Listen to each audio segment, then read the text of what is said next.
Okay, welcome to the Poetry Box Live with our first reader, Carolyn Martin, author of Nothing More to Lose. From associate professor of English to management trainer to retiree, Carolyn Martin is a lover of gardening and snorkeling, feral cats and backyard birds, writing and photography. After years of producing academic papers and business books, she discovered that poetry is the way her heart and mind interact with the world. Her poems have appeared in journals throughout North America, Australia, and the UK, and her fifth full-length poetry collection, The Catalog of Small Contentments, will be released by the Poetry Box in August. She is the book review editor for the Oregon Poetry Association and the poetry editor of Cosmos Quarterly Journal for Global Transformation. Please welcome Carolyn Martin. Thank you. Thank you very much. Shawn, Robert, the Poetry Box, what a gift to allow Deborah and me to share our poetry with family and friends across the country. Not too many presses do this kind of thing, so a big, big thanks. And also, I have a very special thanks to a beautiful 83-year-old friend, Therese Colbert Derringer, who permitted me to use the major events of her autobiography to create my chapbook, Nothing More to Lose.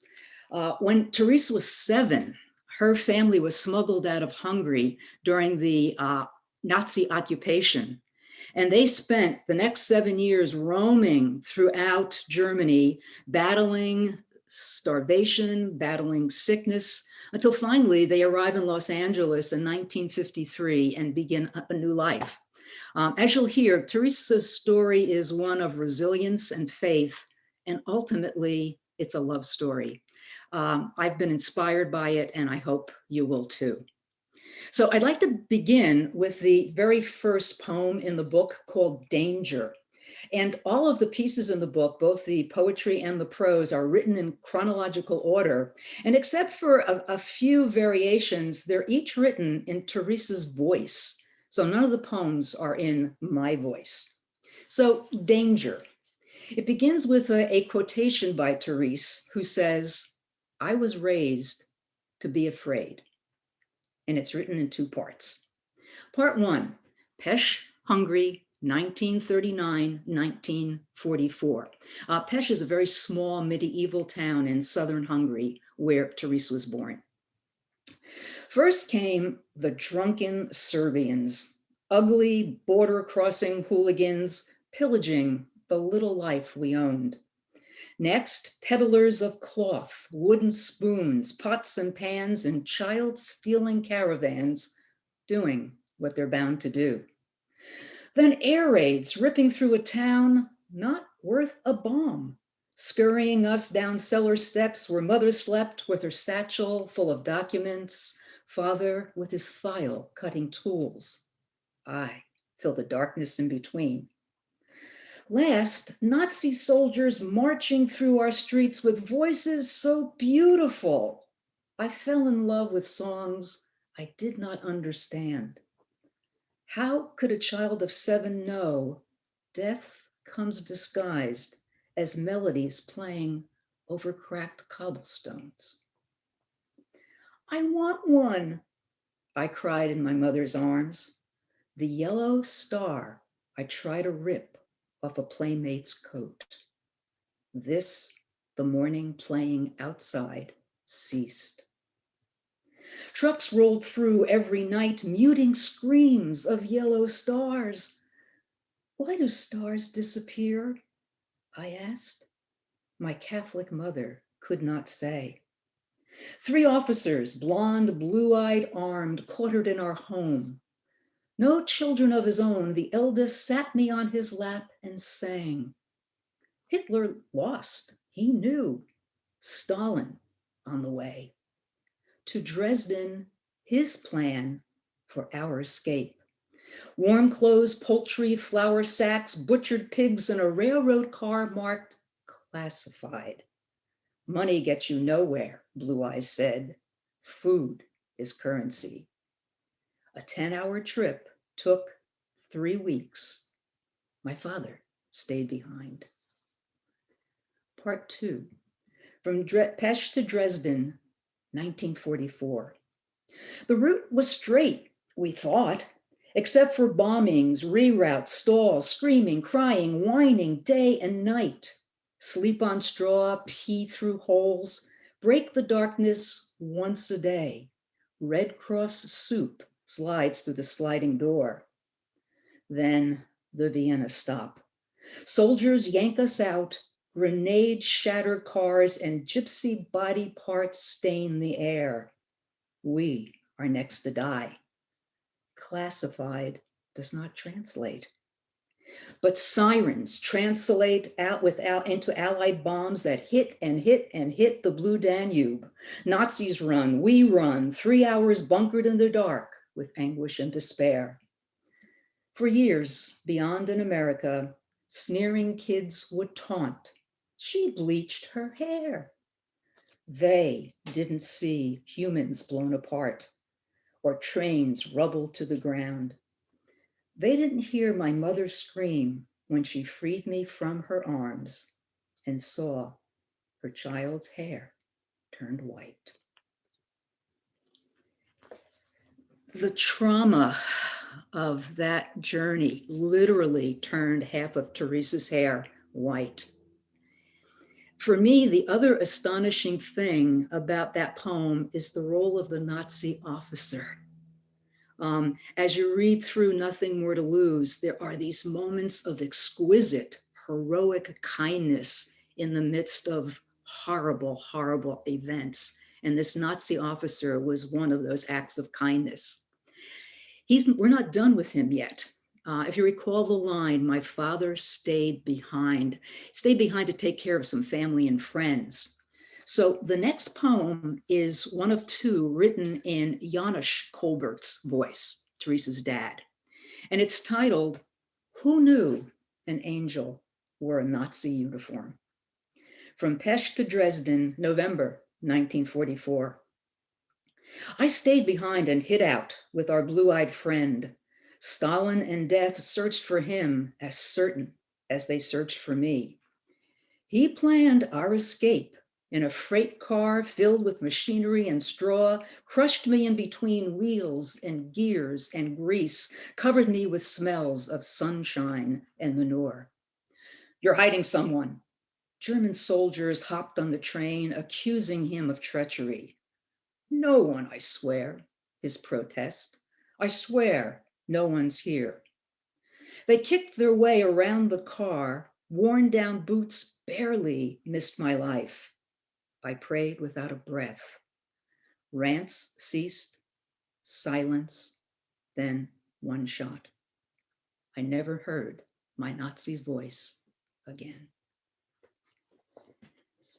So that man gave his life for Teresa's dad.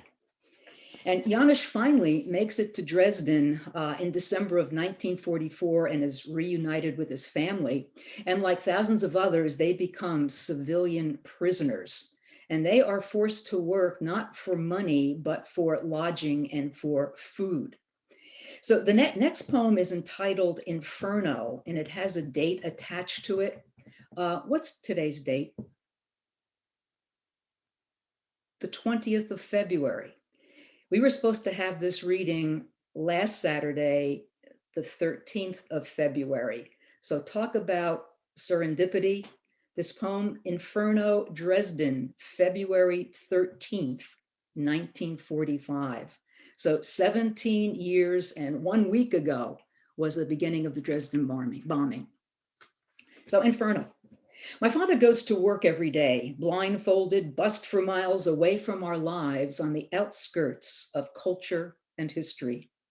Lowered underground into artificial light, 8-hour shifts building airplanes for Hitler's lost campaign. Who knows why he refused to go that day? Rumors, angels, rumblings in his gut, and risked being shot for staying home. I would rather die with my family. He stands his ground. His frantic wife cries. We go to bed terrified of German guns bursting through our doors. No comfort of sleep before sirens scream and allied planes send hell from the skies. Fire invades everywhere, turning blind night into blinding day. We scrambled down our sloping yard into the creek below. Wading in the wet saves our lives. At dawn, my father carries me. My mother clutches her case. Along with caravans of stunned souls, we pass the body bloated Elbe and stumble onto railroad tracks. Days and days and days before we find a train heading west, bound for 7 starving years in the madness of Germany. In her autobiography, Therese will say, for 7 years, I went to bed hungry and got up hungry.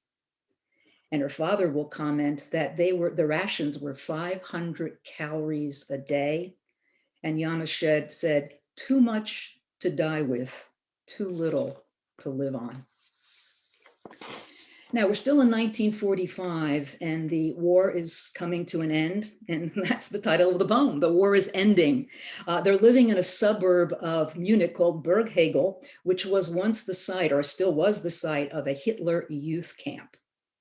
The war is ending, Berghagel, Germany, 1945. And it is still horrible. We'd be walking anywhere when suddenly Allied bombs would fly so low, we could almost touch their wings, almost feel their engines' heat. They couldn't see Hungarian eyes, or Yugoslavs, or Ukrainians. They'd shoot anyone in sight. We'd dive into ditches, hide in piles of manure, anywhere to stay alive. Then the first wave of Americans. For hours, Black soldiers marched through town. I never saw a Black person before, never knew there was such a thing. Americans are Black, my child's first thought. I remember their big tanks and big smiles, their snipers guarding their men going house to house, routing German soldiers out. The rest of us left unharmed, untraumatized. I have to tell you this, when war is war, horror comes in many forms. I saw the Germans in Hungary. I saw the Russians everywhere. But the American army, commendable above the rest. That was so good to hear after all the horror, right? So 1947, 2 years later, Mrs. Colbert has twins. So now there are 5 mouths to feed. And they are spending weeks and months in hospitals with pneumonia, diphtheria, typhoid fever, and scarlet fever. And besides being starving, they are so sick, and this is all of these civilian prisoners, that Germany finally is fed up. And this is what starts to happen in 1952 in the Munich holding camp. The Germans couldn't wait to kick us out. Too many starving mouths, too much sickness and death. So they made a deal. They'd build holding camps and Americans would screen the likes of us, then ship us off to any state with jobs and roofs. 3 months in Munich, 30 to 40 in a room. Evenings, we learned American songs and watched cowboys shoot it out on dusty streets, ride across red landscapes we had no concept of. Sometimes we'd hear the Philharmonic play the classics at the Kaiserplatz. And if we could find a way, we'd get a seat in the Munich Opera. What we didn't know, a Catholic priest in Los Angeles is finding lodging and work for 40,000 refugees, 900 at a time. We are 5. This is Father Matthias Laney, who came over to Germany, saw the horrendous conditions, and literally got the archdiocese to sponsor 40,000 refugees. And what was an unknown fact to me, and probably to most people, that a lot of the financing of that movement came from Jewish businessmen in the Los Angeles area. Again, the kindness, the unexpected kindness in the midst of all this horror. So the Colberts arrive in America, in Los Angeles in 1952. They find an apartment. Janusz gets work. The kids go to school. And Therese, at age 17, finds and meets a handsome blue-eyed blonde by the name of Carl, and she marries him. And it is only years later that she discovers he is the son of a Nazi millionaire. And Carl had spent years in Hitler youth camps. And as Therese will come to realize, they taught Carl well. 26 years of neglect and abuse. And finally, their marriage culminates on the day when Carl tries to murder her in front of their children. She divorces him, and not too long later, she meets an incredible human being by the name of Corky Derringer, a widower with 8 children of his own. 4 years of courtship, and finally they marry in 1985. And as Therese says in her autobiography, my kids need to know this. The happiest years of my life have been with Corky. And I asked her, well, why does she say that? And she gave me a whole list of reasons that became the second to the last piece in Nothing More to Lose. And I'd like to just share a few segments of that. So why were those years the best years of her life? The piece is called Why? Because he knew that new love comes slowly after the terror of the old. Because he took my scared, broken self into his bathroom one day and made me look in the mirror. Repeat after me, he said. Therese, you are a beautiful, wonderful person. Because when I said, no, he said, say it louder. And I did. Because my mother grew to love him like a son and told me, no one on earth is ever going to love you more than this man. Because she died in his arms. Because when I didn't know if I was going to live or die, he loved me through breast cancer. Because every morning he brought me coffee in bed and repeated this litany. Therese, you are my kissable love, my adorable love, my lovable love. I will love you always, always. You are my wife, my sweetheart, my lover, my companion, my friend. Because he was Corky, my rock, and I miss his hugs, his kisses, and his voice. Corky died in 2014, and Therese still lives in the Vancouver, Washington home that she shared with him. And I saw her yesterday, and she told me that one of Corky's daughters is going to be a great grandmother. So that will make Therese a great, great grandmother. So a story that begins with great horror and hardship transforms into a story of great love that still continues today. And I hope you will find out more about Therese and her journey in Nothing More to Lose. Thank you so much for listening. Thank you.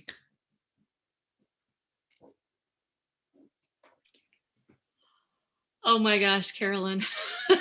You know, I've read these poems, I've worked on this book with you, and still just hearing you bring this story to life just moves me to tears, moves me to joy over the ending. I mean, it's an unbelievable story, and such a testimony to the spirit of human, how good it can be, and how you can overcome some really, really horrific, ugly things and still live happily ever after. And it's just, like you said, it's a beautiful love story.